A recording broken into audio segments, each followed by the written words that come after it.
Episode Beyond the Default. Choosing Teaching Methods on Purpose.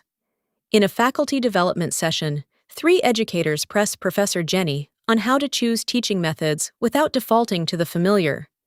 Through the learning environment, backward design, and 4 guiding questions, they learn to select methods the way clinicians select interventions, on purpose for the learner in front of them.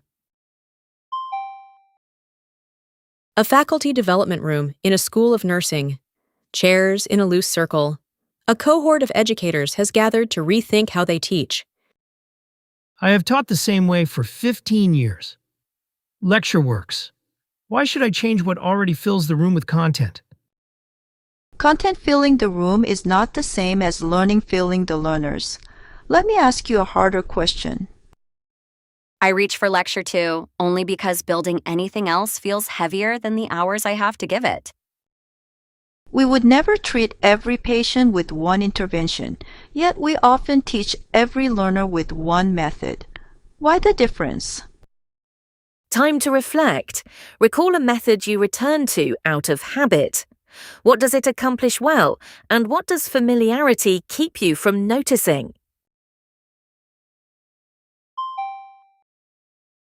The questions settle. Professor Jennie steps toward the whiteboard, and the conversation turns from why change to how to build.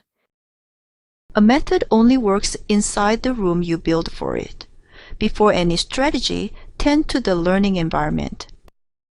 6 dimensions build that room. Start with 3.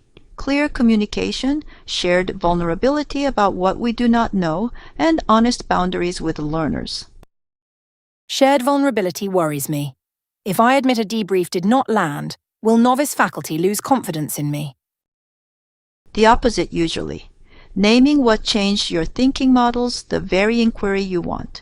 Then transparency, modeling evidence, and intentionality complete the 6. Fine, the room matters. But you still have not told me which method to pick. How do you actually choose? Start with the end in mind. Backward design aligns outcome, evidence, and method. The domain you target then narrows your options. Time to reflect. Which of the 6 dimensions, communication, shared vulnerability, boundaries, transparency, modeling, intentionality, is strongest in your teaching, and which asks for more attention? One caution first.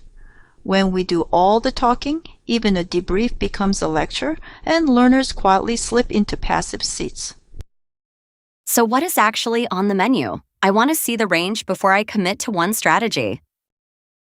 Independent reading and writing, small group discussion and cases, collaborative team and problem-based work, large class lecture and games, and questioning throughout. My simulation debrief could be Socratic questioning then. Surface assumptions, weigh evidence, reflect. That names what I already reach toward. Ask 4 questions of any method. What outcome? Which domain? Who are your learners? What does your setting support? Then choose. Time to reflect. Take one method you use often. Answer the 4 questions for it. Outcome, domain, learners, setting. Where does the method hold and where does it strain? Dewey wrote that all genuine education comes about through experience. Strategies are how we design those experiences. Choose the one your learners need. Maybe the point was never to abandon lecture. It was to stop letting familiarity choose for me. Time to reflect. In 2 or 3 sentences, name a teaching strategy you have used or experienced. What did it accomplish well? What did it underserve? And what is one implication for how you will choose next time?